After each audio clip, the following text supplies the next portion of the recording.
नमस्ते. जय श्री कृष्ण. दंडवत प्रणाम. कसे आहात सगळे? मजेत असायलाच पाहिजे. तर मैत्रिणींनो आणि भावांनो, मी कल्पना आणि घेऊन आली आज पुन्हा एकदा आपला भजगोविंदमचा श्लोक. आपल्या चॅनलवर भजगोविंदम चालू आहे आणि भगवद्गीता पण चालू आहे. तर आपण आता सध्या तरी भजगोविंदम जास्त मोठा असल्यामुळे आपण सध्या तरी भजगोविंदमचे श्लोक घेत आहोत आणि ते आपण लवकर संपवणार आहोत आता, कारण 2 ते 3 श्लोक 4 श्लोक राहिलेत बहुतेक आपले. ते 4 श्लोक घेऊन आपण लगेच पुन्हा श्रावण महिन्याच्या निमित्ताने पुन्हा एक शंकराचं स्तोत्र आपण सुरू करणार आहोत. तर त्या स्तोत्रांपैकी मी तुम्हाला 2-3 नावं सांगते आणि त्यापैकी कोणतं घ्यायचं प्लीज आपण कमेंट मला करू शकता. ह्या व्हिडिओच्या खाली, आजच्या व्हिडिओच्या खाली कमेंट करू शकता.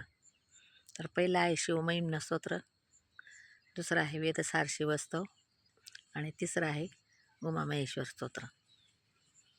ह्या 3 स्तोत्रांपैकी आपण कोणतं घेऊया हे प्लीज कमेंट करून मला सांगा. आजचा श्लोक आहे गेयम गीता नाम सहस्रम, गेयम गीता नाम सहस्रम, ध्येयम श्रीपतिरूपमजस्रम, ध्येयम श्रीपतिरूपमजस्रम, नेयम सज्जन संगे चित्तम, नेयम सज्जन संगे चित्तम, देयम दीन जनाय च वित्तम, देयम दीन जनाय च वित्तम. गेयम गीता नाम सहस्रम, ध्येयम श्रीपतिरूपमजस्रम, नेयम सज्जन संगे चित्तम, देयम दीन जनाय च वित्तम. भज गोविंदम भज गोविंदम भज गोविंदम मूढमते, प्राप्ते सन्निहिते मरणे, नहि नहि रक्षति डुकृत्रकरणे. तर या श्लोकाचा अर्थ असा होतो, गेयम गीता नाम सहस्रम, कधीतरी गीतेचं नाव घ्या, कधीतरी विष्णू सहस्रनामाचा पाठ करा, कधीतरी विष्णूच्या रूपाचं चिंतन करा, कधीतरी आपलं चित्त जे आहे ते संत सज्जनांच्या संगतीत लावा. इतर तर आपण सगळं करतो, पण नेमकं जे करायला पाहिजे ते आपण करत नाही. तर त्याचा अर्थच तो सांगितला आहे शंकराचार्यांनी, की कधीतरी सज्जनासंग चित्त जर लावलं आपण, तर आपण आता रोज हरिपाठ म्हणतो, हरिपाठ ऐकतो, जे म्हणतात ते म्हणतात, जे ऐकतात ते ऐकतात, पण त्याच्यातल्या आपल्या शब्दाचा अर्थ हरिमुखी म्हणा, हरिमुखी म्हणा, पुण्याची गणना कोण करी. म्हणूनच श्रीमदादी शंकराचार्य सांगतात की कधीतरी हरीच्या रूपाचं चिंतन करा, कधीतरी हरीच्या भजन गाणारे जे असतात संत सज्जन लोक, त्यांच्या संगतीत जा, त्यांच्या संगतीत टाईमपास करा, तरच आपल्याला पुढचा रस्ता हा एकदम मोकळा होऊ शकतो, असं श्रीमदाद्य शंकराचार्य सांगतात. नेयम सज्जन संगे चित्तम, देयम दीन जनाय च वित्तम.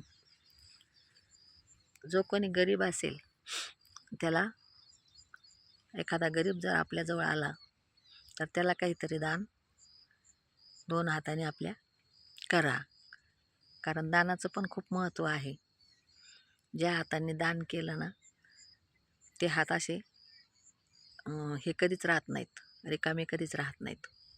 जे हात दान करतात ते हात रिकामी कधीच राहत नाही आणि त्याची जोडी पण रिकामी राहत नाही, कारण जे जे देत चाललो आपण ते भगवंत आपल्याला देत चालतो. म्हणून श्रीमदाद्य शंकराचार्य गॅरंटीनं सांगतात की देयम दीन जनाय च वित्तम. हा झाला आपला आजचा एक पहिला श्लोक. त्याच्यानंतर दुसरा श्लोक आहे, यावत जीवो निवसति देहे, यावत जीवो निवसति देहे, कुशलं तावत् पृच्छति गेहे, कुशलं तावत् पृच्छति गेहे, यावज्जीवो निवसति देहे, कुशलं तावत् पृच्छति गेहे. गतवती वायो देहापाये, गतवती वायो देहापाये, भार्या बिभ्यति तस्मिन् काये, भार्या बिभ्यति तस्मिन् काये. यावज्जीवो निवसति देहे, कुशलं तावत् पृच्छति गेहे. जोपर्यंत ह्या देहामध्ये प्राण आहे तोपर्यंतच सर्व परिवार कुशल मंगल विचारत असतो, सर्व परिवार आपल्याला विचारत असतो. अन्यथा प्राण गेल्यानंतर, शरीरातला प्राण निघून गेल्यानंतर त्या मनुष्याची स्वतःची पत्नीसुद्धा त्या मृतदेहाला घाबरते, असं श्रीमद आद्य शंकराचार्य सांगतात. आता कोण किती घाबरतं ते आपल्याला नाही सांगता येणार, पण एक शंकराचार्यांची दृष्टी म्हणून त्यांनी ते सांगितलं. तर एकदा मनुष्याच्या जीवामध्ये प्राण आहे तोपर्यंतच आपल्याला सगळं काही करण्याची मुभा आहे. म्हणून श्रीमद आद्य शंकराचार्य म्हणतात की गतवती वायो देहापाये, जोपर्यंत देहामध्ये वायू आहे, प्राण आहे, तोपर्यंतच तुला सगळे विचारतील, अन्यथा तुला नंतर कोणी विचारणार नाही. आणि आधी आपण बघत नाही का नेहमीच्या याच्यामध्ये, जोपर्यंत त्याच्यामध्ये जीव आहे, कोणताही मनुष्य त्या मार्गाला लागलेला आहे आणि जोपर्यंत त्याच्यामध्ये जीव आहे तोपर्यंत याला आणा भेटायला, त्याला आणा भेटायला, याला आणा भेटायला, त्याला आणा भेटायला, हे सगळं चालू असतं.